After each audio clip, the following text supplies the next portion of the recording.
Serbijos sostinė Belgrade prasidėjusią pasaulio studentų universiadoje kovą pradėjo fechtuotojai špaga Agnė Žukaitė ir Tomas Krasikovas. Žukaitė laimėjo tik vieną kovą ir savo grupėje užėmė 6. vietą tarp senių sportininkų, bei kitą etapą nepateko. Žukaitė pirmąją kovą 1:5 pralaimėjo Izraelio atstovai Noam Mills, vėliau 1:5 nusileido Lenkijai Dominikai Mosler, 4:5 ukrainietei Olenai Krivickai, 2:5 slovėnei Evai Ježai, 3:5 Kazachstano sportinikai Emilijai Sunbaevai ir 5:0 nugalėjo kinę Shi Yanjian. Kaip vertini savo pasirodymą? Blogai.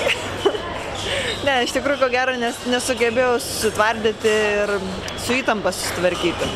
Šiaip, ką žinau, truputėlį sėkmės, truputėlį nervų per daug ir viskas, ką žinau, galbūt ir geriau buvę. Tai va to ir pritrūko, tiesiog susitvardymo, susikaupimo? Ko gero to. Kažkaip labai gal didelis atsakomybės jausmas pas mane dėl to. O kaip pačios varžovės, stiprios, koks lygis varžybų? Šiaip lygis aukštas tikrai varžybų, tikrai daug kietų sportininkų, tikrai. Šitą tikrai galiu garantuoti. Ir, ką žinau, šiaip galima buvo geriau tikrai pasirodyti.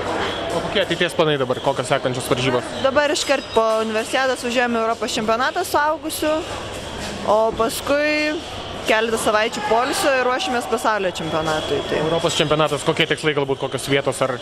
Kažkaip dabar nesinori nieko ten planuoti ir galvoti.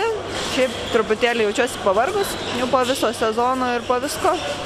Tai tiesiog noriu nuvažiuoti ir sudalyvauti, bent jau praeiti tą pirmą pogrupį ir pakovoti. Paskui žiūrėsim. Iš tikrųjų, saugusis yra labai sunku, ypač man tik išėjus iš jaunimo.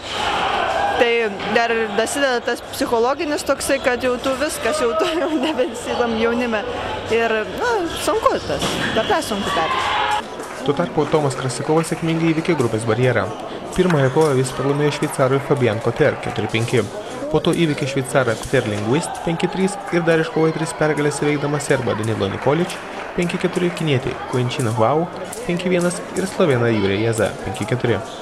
Kitoje kovoje Tomas buvo priverstas pripažinti ispano Marius Alvardo pranašumą 5:4.